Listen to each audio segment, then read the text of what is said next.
Hello and welcome to Decred today. So it's Monday, the 2nd of September, 2024, and so much has happened this week. It's absolutely crazy. Um, we are on the eve of, and we've said this now for 3 weeks, but we are on the eve of Bison Wallet. We did a live stream demonstrating the pre-release a few days back on Saturday, and it's just looking absolutely amazing, absolutely brilliant. So much to talk about today. A week goes by in crypto, just feels like a year anywhere else. Really, there's so much happening.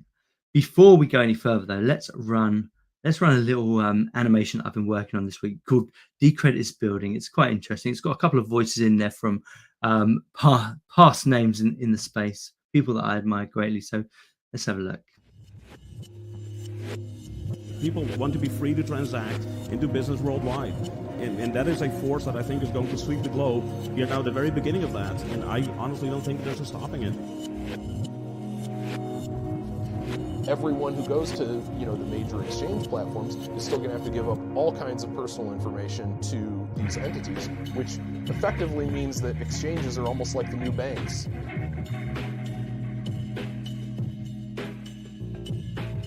The revolution will not be centralized.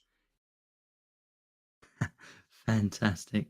Yeah, those two clips there that we used went back to 2017, I think, and it's the idea that with Decred and a lot of other cryptocurrencies, we're trying to rebuild the financial system. We're trying to rebuild some kind of financial system that kind of resembles more of a sovereign effect, so people can actually have sovereign over their money. As we know, this has moved on so much more. That things since 2017, 2016, there were cracks. We could always see that there were cracks happening in multiple systems, but those cracks have come more to life over the last few years. So we saw that there was this kind of effect where countries were printing money like crazy. We saw that there was this effect where countries want to censor individuals, censor companies, and generally just bring down any entity that isn't on the party line. And this has intensified, and some of the news pieces I'm about to show kind of demonstrate this. Before we go any further, then, so as you know, I always like to start these episodes with a kind of elevator pitch. For those that are not familiar with Decred, for those that are maybe new to the crypto space and what we're trying to achieve. So today's episode is basically revolving around the crypto wallet being the new web browser. And I've had these feelings for many years.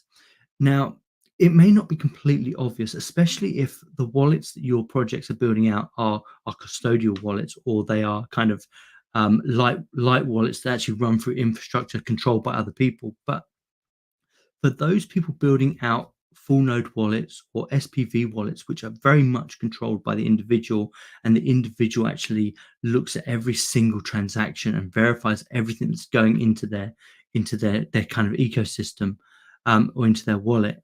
This is actually really powerful stuff. The idea that you are in full control of the experiences that you have. Now, with the wallet, it obviously started with money, the ability to send a transaction to another person. So I want to send some Decred to another person.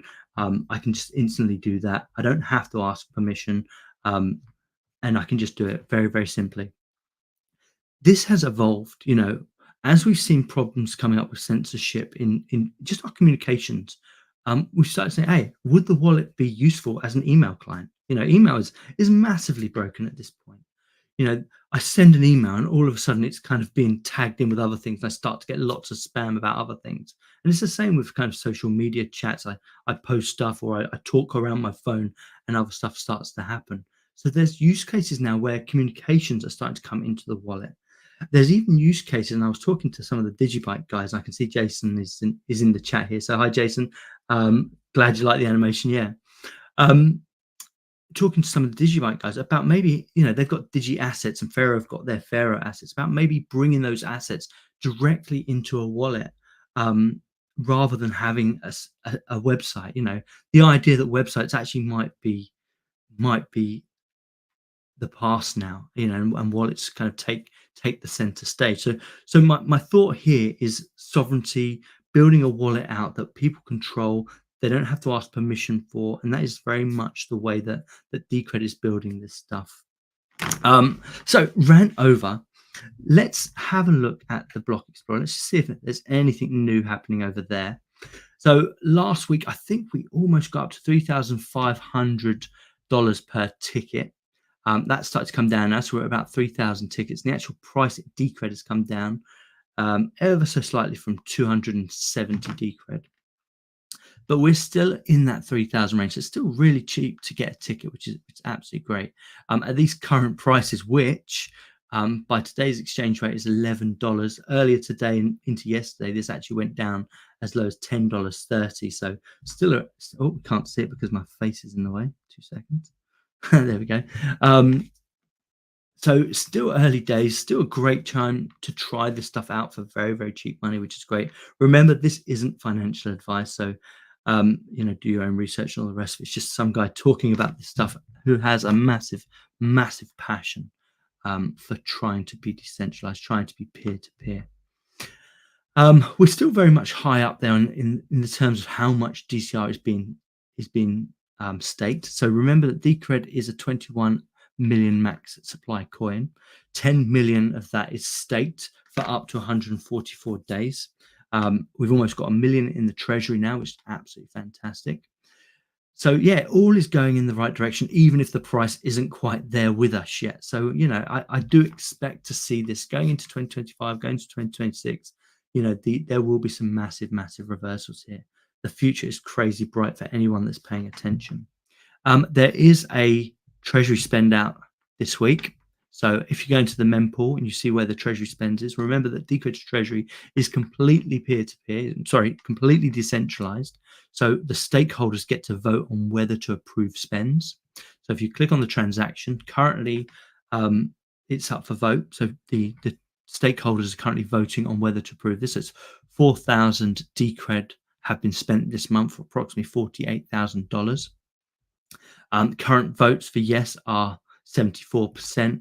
Current votes for no are 25%.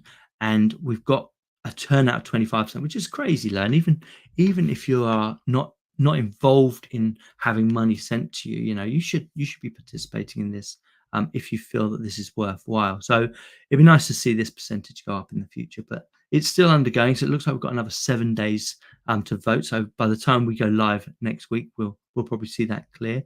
And if you scroll down, you can see what everything's been spent on, only in terms of the wallets that they're going to. If you want to see more about these things or how Decred kind of finalizes who gets treasury spends, if you head on over to proposals.decred.org, we've currently got a proposal up, Keystone Hard Wallet, just waiting to be approved. But all of those that you just saw in the treasury spend, if you go to the approve, any proposal that's still active is claiming money from that. So as you can see, we've got this gaming proposal on Bison Wallet, which is crazy exciting. I'm hoping to have Victor on at some point to kind of demonstrate the Pong and rock paper scissors gambling mechanism. So a peer-to-peer gambling mechanism, which is going to be built out into the hope is it's going to be built out into a poker game and so forth. So the infrastructure is currently being built to make these kind of this arena where two parties can lock up funds, they can play a game, and then the winner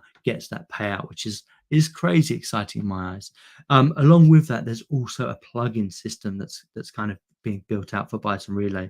So the idea that people can submit their own plugins and actually enhance the value of Bison Relays is crazy. I mean, most things have a plugin up infrastructure. So you have the base, the core level of a software like Bison Relay currently is, where it has chat, it has news feeds, it has sending lightning payments and all the rest of it. But then you also have things that maybe not everyone wants. So you can actually just patch it in as a plugin. And I really like that direction.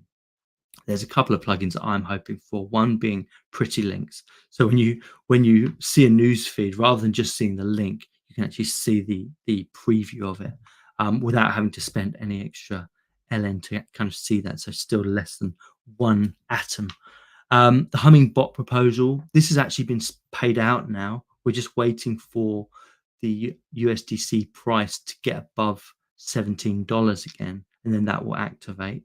And that should be really interesting. That's a Binance market maker, I believe, where Hummingbot actually uses the DCR that we've sent them to actually reward the market makers. So we should see a lot more volume there. Apparently, Pharaoh have got an account with Hummingbot, and apparently it's going really, really well for them. So it might be interesting to have Ruben or one of the other guys on to talk more about that, which would be quite cool. The Monero Stage 1 is currently being built by Joe. That's looking quite cool. If you head on over to the GitHub page, you can see that. The integration with Basic Swaps is now complete, so that's finished their payouts. Crypto Wallet is a year proposal, so that's still going on. It'd be nice to hear what the updates are from Crypto Power as well, actually, see how that's going on. I have struggled massively to get Crypto Power working on my older systems. Now, I'm one of these people that has an older system for testing. I won't test products on my new systems until they've kind of gone through that. And currently, unfortunately, my 8-year-old computers, which are Mac Airs and iPads and things like that, it's very glitchy, unfortunately.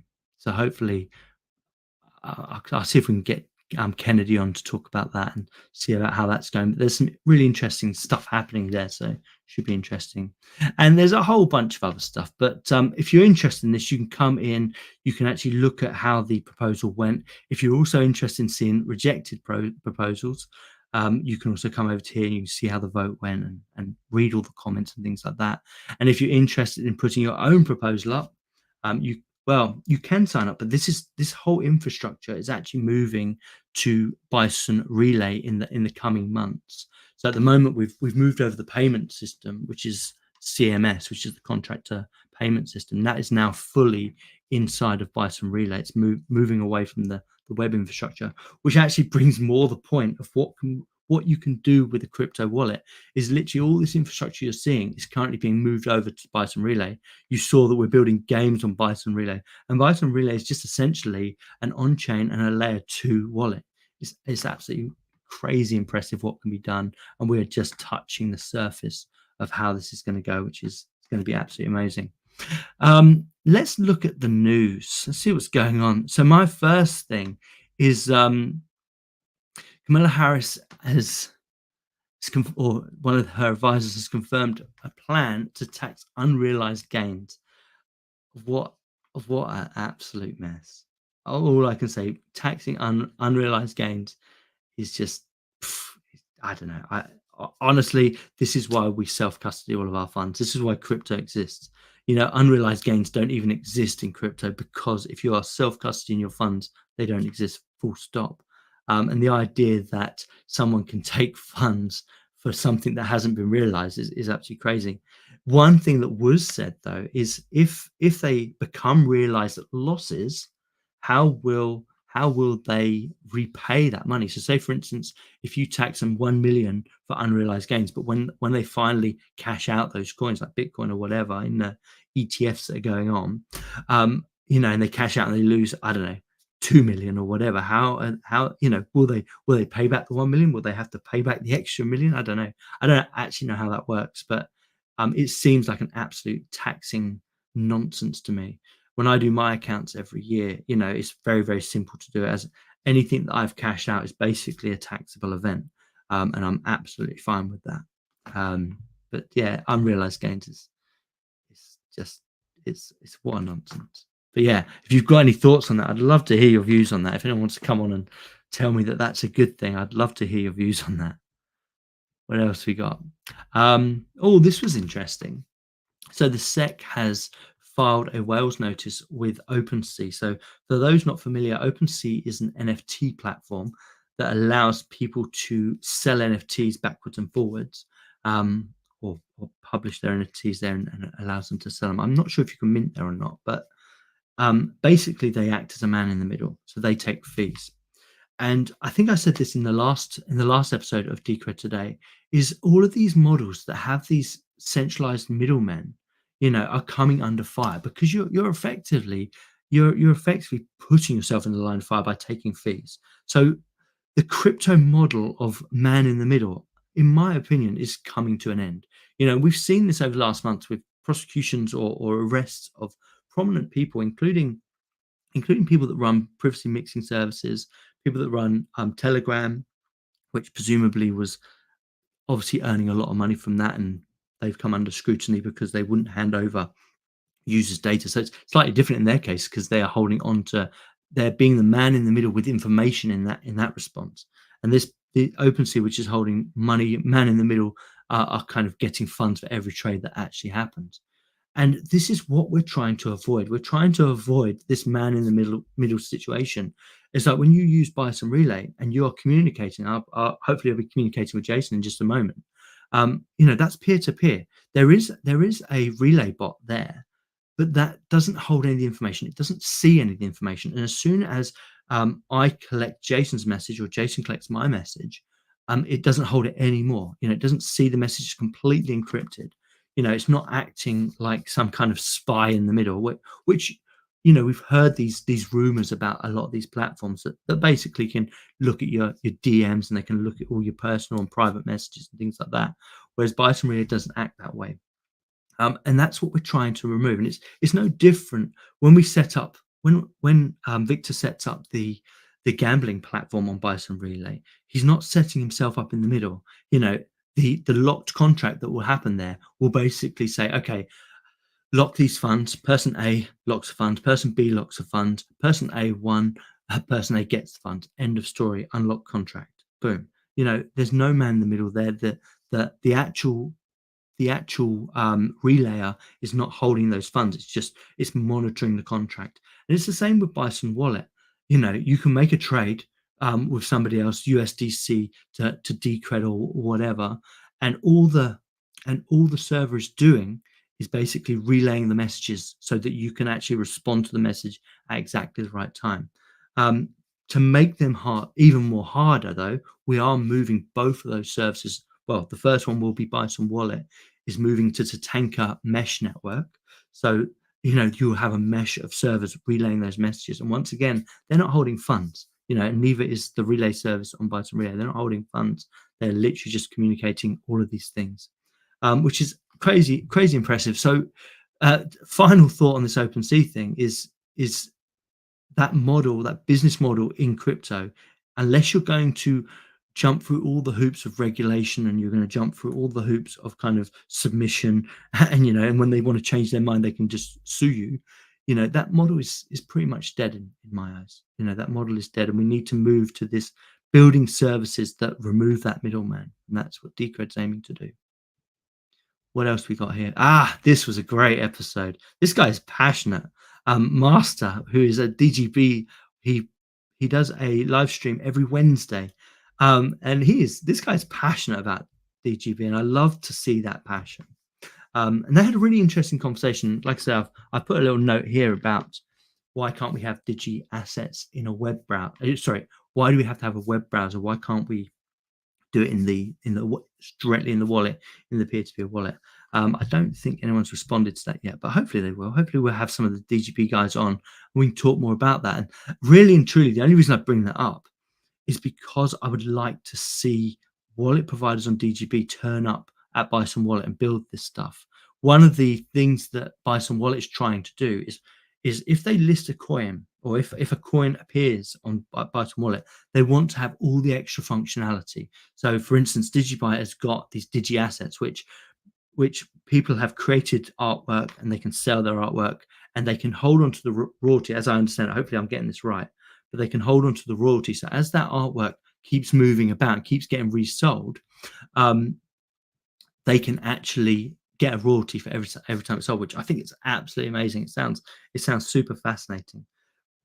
And I'm just wondering, you know, I'm thinking this would be better in a wallet. So rather than having a web, and this is what they brought up in their stream, that basically the DigiByte assets X or something had gone down, and now they're trying to restore it. And my feeling is if everyone is running a wallet and this is all readily available and you can see them in the wallet, that would be absolutely amazing instance. And it would also go further to validating my point of the wallet as the next browser.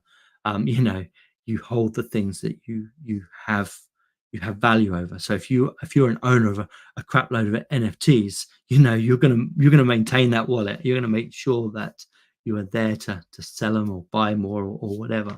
But yeah, if you're not following this guy, who's actually yeah, really interesting stream. I love the passion of these guys. I'm a massive fan of Digibyte guys. I just think they're turning up every day and they're getting involved in conversations and they're really trying to push this stuff forward.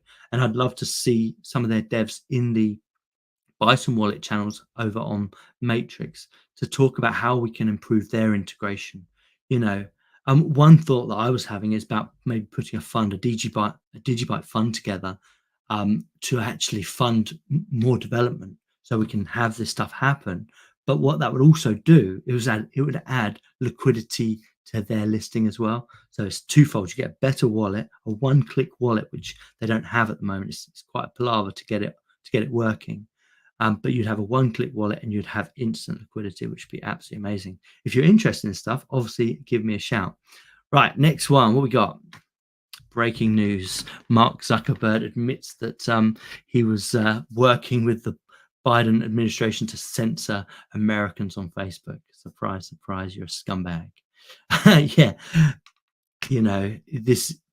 all of these information that keep coming out prove the point time and time again that we need these censorship resistance platforms. And I know a lot of people are like, oh, you can't have full censorship resistance.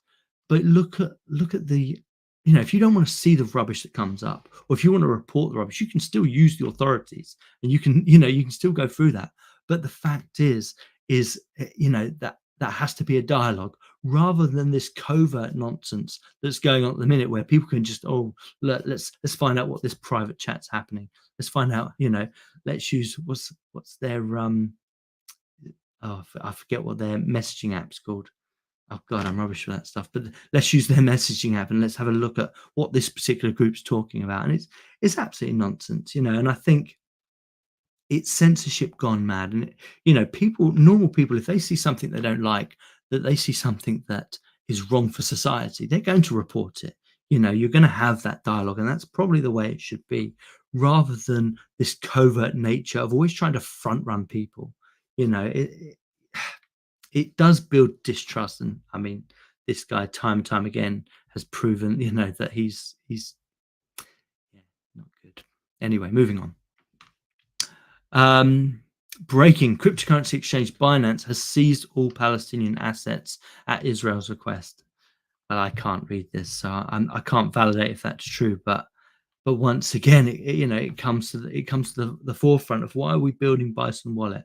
Because self-custody sovereignty matters. Peer-to-peer matters. You should not be in a position where somebody can say, oh, I want you to just seize that person because I think they might be acting inappropriately towards us. It's like, no, that's not right. And in this day and age,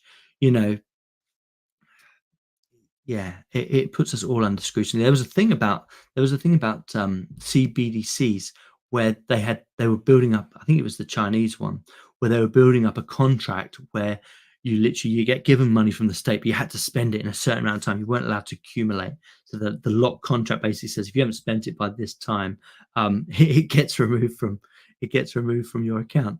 And it's that sort of nonsense that you really don't want to see in your programmable nonsense, in your programmable money. When you think about Decred, and one of the reasons I love Decred is because I can hold it, and not only can I hold it in a safe vault of Decrediton or hardware wallet, as we're seeing proposals coming through, but I can also say, right, well, I don't want to just hold it because money is still being printed on Decred, and I want the amount that I'm holding to go up in line with that. So I can stake it. I say, right, well, I'm just going to keep staking these coins so that I have value in the project because I'm holding, but I'm also moving up with interest. I'm also moving up as the supply gets bigger. I'm not letting the miners print loads of money and let my holdings devalue, which is what you see in so many other projects, including Fiat.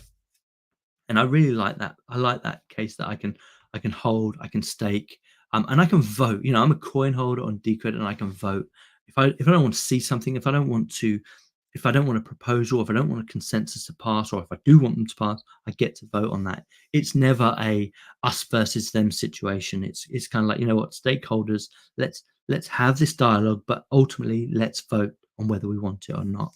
And it's really is the way it should be. Fork resistance, you know, in this day and age, you know, some 16 years after after Bitcoin has been built, fork resistance should be paramount. The idea that you can split off and start your own project and still hold the same amount of coins is an absolute nonsense. You know, fork resistance is what Decredit is all about, and coin holder governance, which we love. What we got here. This is a funny one. This is one keeps coming up.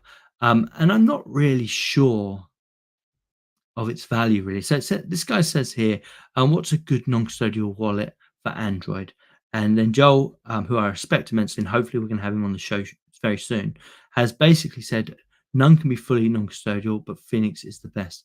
And that might be true for Bitcoin. I don't know. I don't use Bitcoin stuff. The last time I used a Bitcoin Lightning wallet, it was an absolutely appalling experience.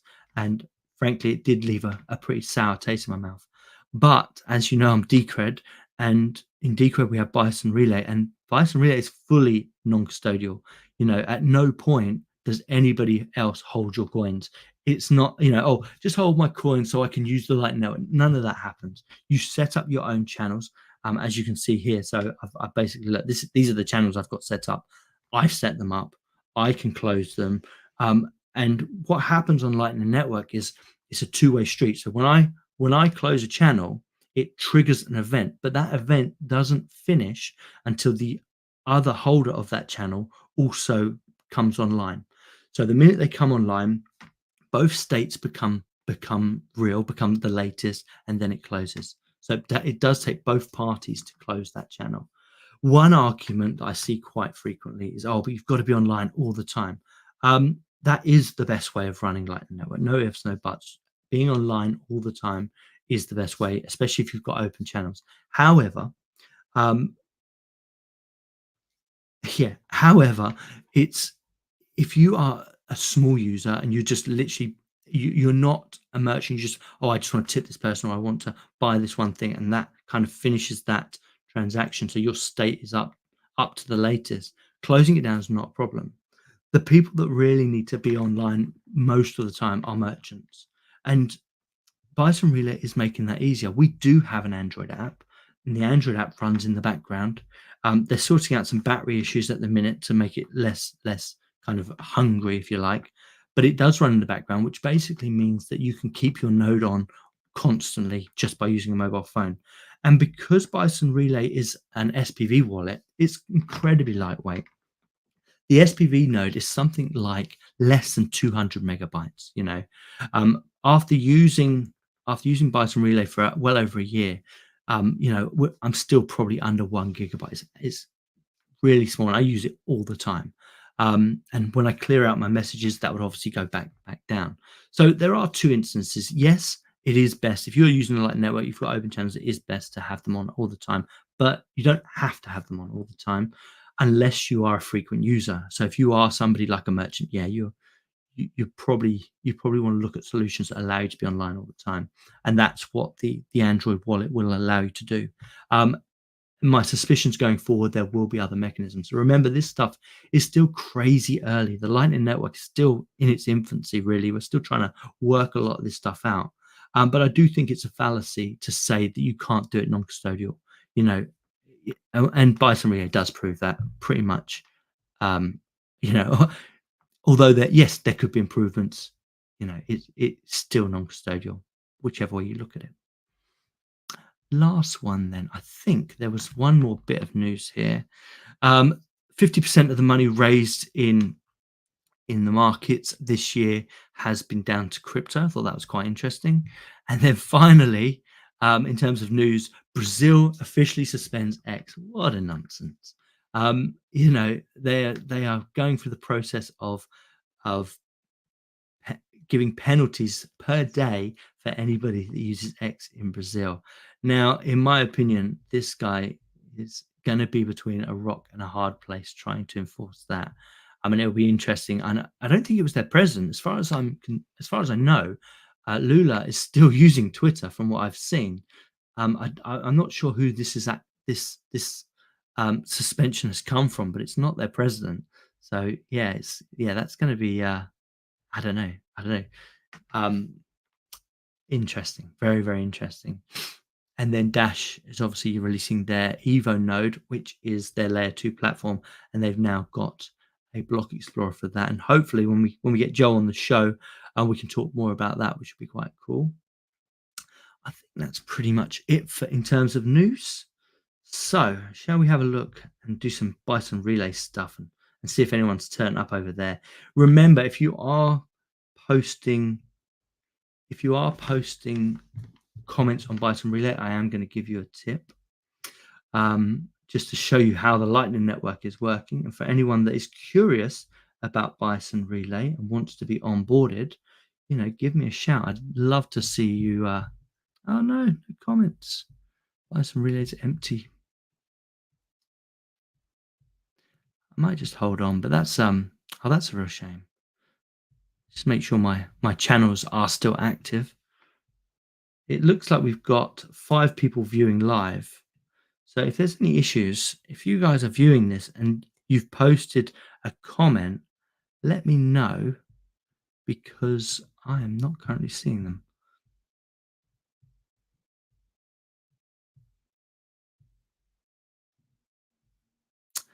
Right.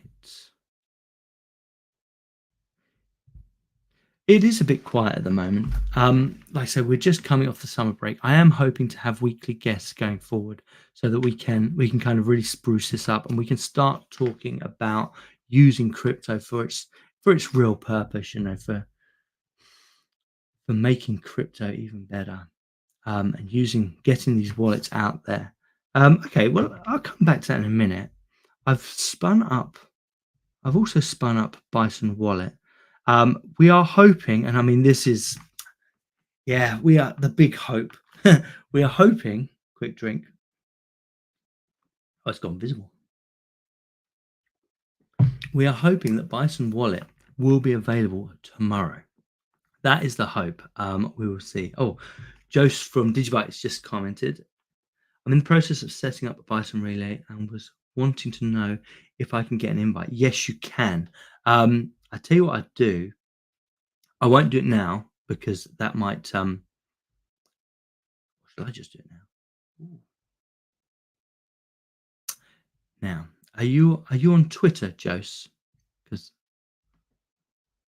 I tell you what, I do it after the show, because what I have to do is I have to kind of expose some of my personal details on the screen otherwise. So I will do it after the show, but we'll get you on board so you're ready to go. So you're ready to go for next week. And that'd be absolutely amazing. And Jose, if you are up for doing a live stream next week and you want to talk about Digibyte stuff and Digi assets, and I just saw a post of yours that I'm really curious about, which was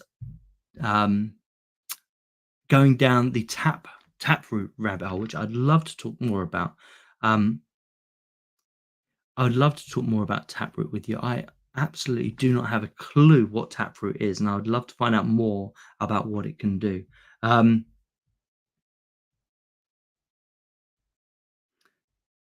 Jason's also pitched into, Jason is also a member of the Digibyte team, and we're going to get a Digibyte group going. It's going to be absolutely amazing. We've had an issue with setting up new groups, which was a bit strange, but hopefully in the next week or so, when the new release comes, we'll have a Digibyte group on there. We can share all their news and make this a real community event, which would be absolutely cool. Right, stop presenting that one. Let's move over to Bison Wallet, and let's have a tiny discussion before we shut down. I'll go and help Jose on board to Bison Relay and show him the beauty of that. That'd be great. No worries, Jason. Just said thanks for your dedication to including other projects into the community. And ultimately, that is what this is about. When you build something like Bison Wallet, it's only going to be successful if other people turn up, if other people get involved, and making the user experience the best it can possibly be. And it was one of the reasons I made the comment about the about the Digibyte wallet. Now, if I head on over here, now for those that don't know, and I haven't been able to show this, or maybe I did show on Saturday. Basically, when you come to Decred or when you come to Litecoin or Bitcoin, you just click one button and it literally sets the whole wallet up for you. It literally takes like less than 5 minutes to sync and everything. But what you have with all the others is this process where you have to RPC into it, which is absolutely fine if you're already running a Digibyte wallet, and you just put your information in here and add, you'll have that up and running straight away. It's my understanding, but most people want that one-click experience. So want a Light wallet, want an Electrum wallet, want something like that that makes it really, really, really simple. And that's kind of what we should be doing. Now, one way I think we could do that is if we say, look, let's put a pot of money together, let's put a pot of Digibyte together, and let's say, right, Decred devs, would you help out do this integration? Would you actually make it a one-click install? How do we go about that?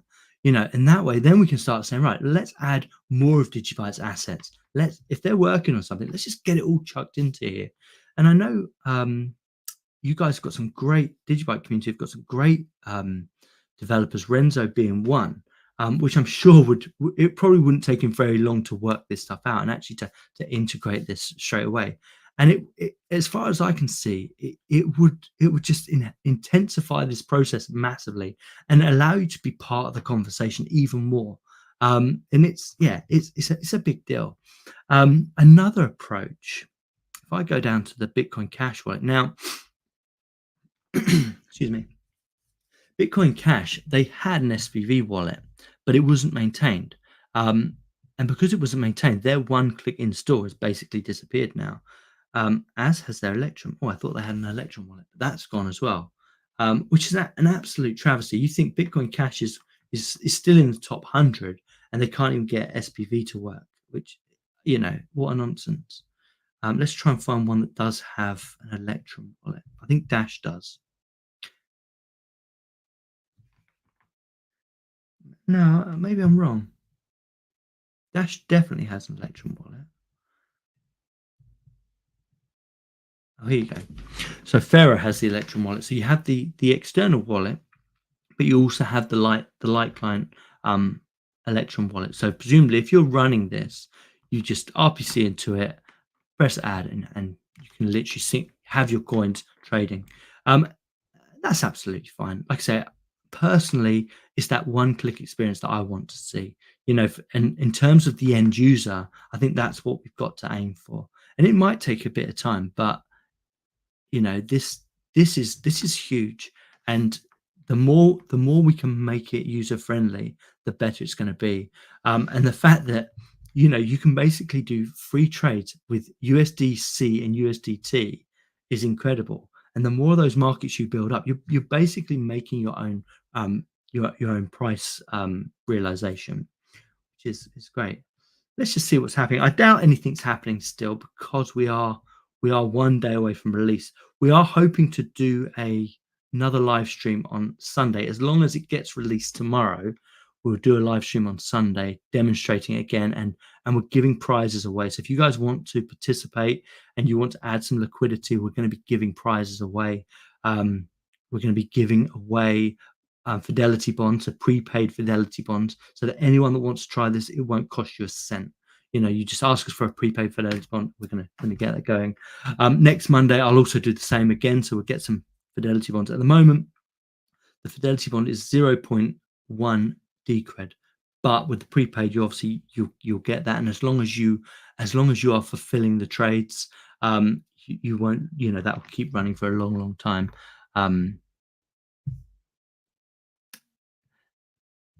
Let's show there it is, my reputation. So that as long as you keep your reputation up and you fulfill your trades, that fidelity bond should last a long, long time. And if it closes down, you can just ask for another one, or at that point, if you've got the 0.1, you can just upload it like I did. And remember, you're not paying the server. That's a time locked bond. So the only reason you would lose that 0.1 is if you were a bad actor. So if you're like turning your trade off and not fulfilling it, costing people fees, that's when you're going to lose that 0.1. Other than that, it basically will just keep coming back to you. It's a really nice system. One of the ones that I really liked when we were doing this with Exodus the other day, which seems to be gone. Yeah, look, they're still doing. Oh no, there it is. Which was the USDC to USDT trade, and actually having a massive market on these two is going to be incredible. And I was trying to work through this week, but having a spread of something like 0.5 could be crazy profitable, especially if you've got your market maker bot going, you've got a few thousand on that. That could be incredibly profitable because pretty much everything is going to be going through these two coins. You know, if you want to buy Pharaoh, if you want to buy Bitcoin or Decred or Litecoin, pretty much everything's going to be going through this. So people are going to be onboarding to Bison Wallet using their USDC liquidity or USDT liquidity, depending on the exchange they're coming from. And then they're going to use that to either change between the two or move into the project they want. So, I mean, that's incredible. And that trade, I don't know if you guys watched it on Saturday, but that trade literally cost just a fraction of a penny. And it completed within, I think it was 6 minutes in the end. So crazy fast. Guys, I think that's it for me today. But once again, if you are interested in coming on, if you've been working on things and you want to talk through it on this show, you know, that's what this show is about. It's a community initiative. It's not just me talking a load of old nonsense each week, which has been the case for the last 2 weeks. It should be an outreach to the whole community. I want to see as many people on here as possible talking about the things that they're passionate about, talking about things that they want to see in the space, and having honest conversations. I think that's pretty much it. Let me just check Bison Relay. No, we're completely dead over on Bison Relay, so that's a real shame. Hopefully, once everyone comes back from their holidays, we can start getting some conversation going there and having some decent conversations whilst we're live on the stream. We can start tipping people for their engagement as well, which would be absolutely amazing. I'm going to play you out on my normal outro, but thanks for joining in. Thanks for Joseph and thanks for Jason for coming by. And in a moment, I'll send you that invite, and we'll get that sorted out. So well done, everyone, and I'll see you guys. We might also be doing a Twitter space if Bison Wallet gets released tomorrow. We're expecting to do a midweek Twitter space as well. Lots of giveaways on that. We'll keep you posted. Take care, everyone.